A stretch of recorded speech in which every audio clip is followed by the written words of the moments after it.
You say you'll be down inside. Smell of your perfume. It's floating down the stairs, it's fixing up. I'm shy. Thank you. Thank you. Thank you. Joben. Rusty. Yay! Likod. Thank you. You can read my mind. When you look at me with those eyes, I'm speechless, staring at you standing there in that dress. What it's doing to me ain't a secret. Just watching you is all that I can do. And I'm speechless. You already know that you're my weakness. After all this time I'm just as nervous every time you walk into the room. I'm speechless. Yeah, baby.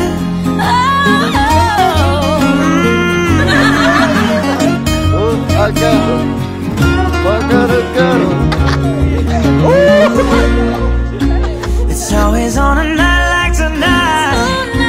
I think God, you can read my mind. yeah. 'Cause when you look at me with those eyes, I'm speechless.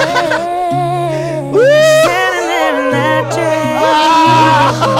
Girl, it's secret. Watching you is all that I can do. Oh, I'm speechless.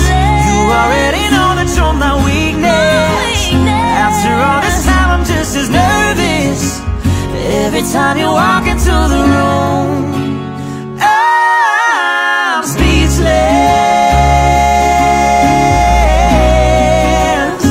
Oh, you know it, baby.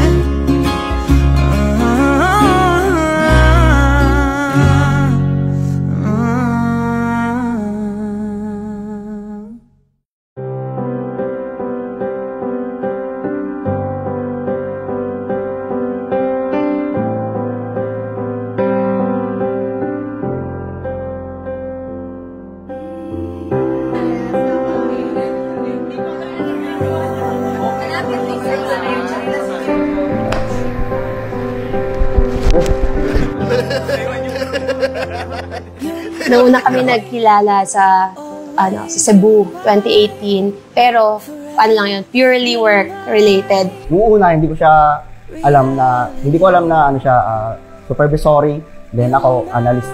And nagkita talaga kami ng totoo na yung as friends noong 2019 nung pumunta siya from Cebu to Rizal. Nung lumipat ako dito sa Tipolo, so ayun, dun ko nalaman na supervisor ko pala siya.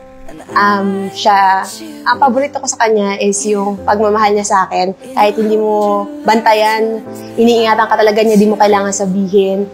Laging ikaw yung center of his attention. Pinaka-best quality of siya is yung personality niya mismo. Simpleng babae na marunong magpahalaga sa tao. Thank you, Ram. Thank you. May pa ganun. Ano to? Thank you. Thank you. Thank you.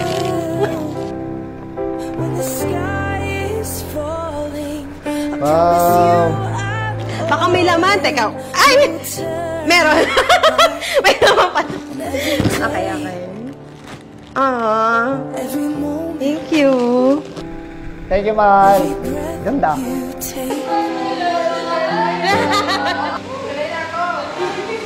Gusto niya yun, di ba? I choose you. Ha?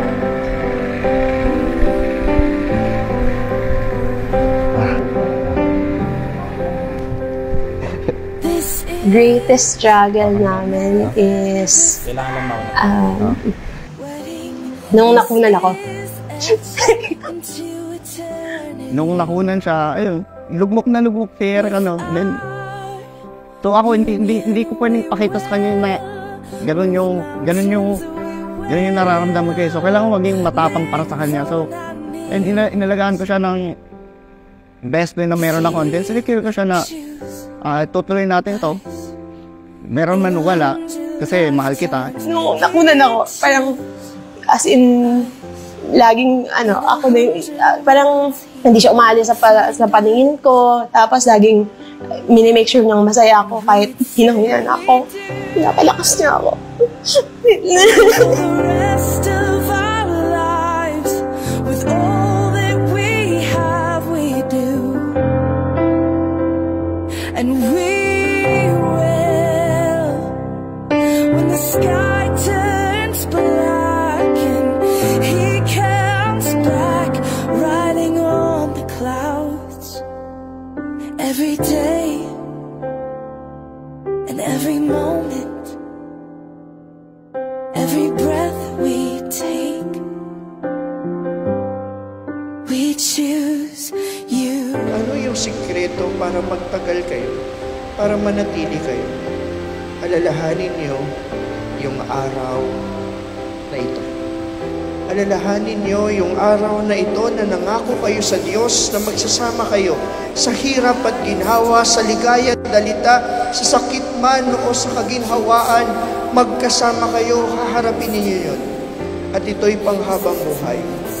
Pag dumating sa maraming mga pagsubok na sa buhay, balikan ninyo ang araw na ito. I'll give you my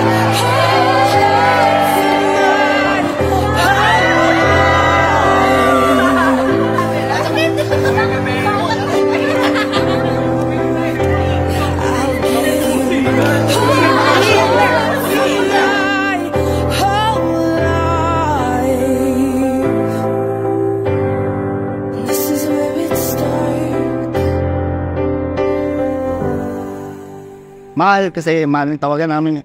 Pasensya ka na minsan kung matigas yung ulo ko. Hindi ako nakikinig sa'yo. Pagsisikapin kong maging mabuting asawa sa'yo. Sana di ka magbago. And salamat sa pag-aalaga all throughout. So, ayun, thank you. And I love you. See you soon.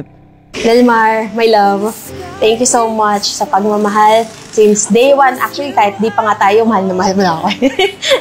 Mas mahal ako yun eh.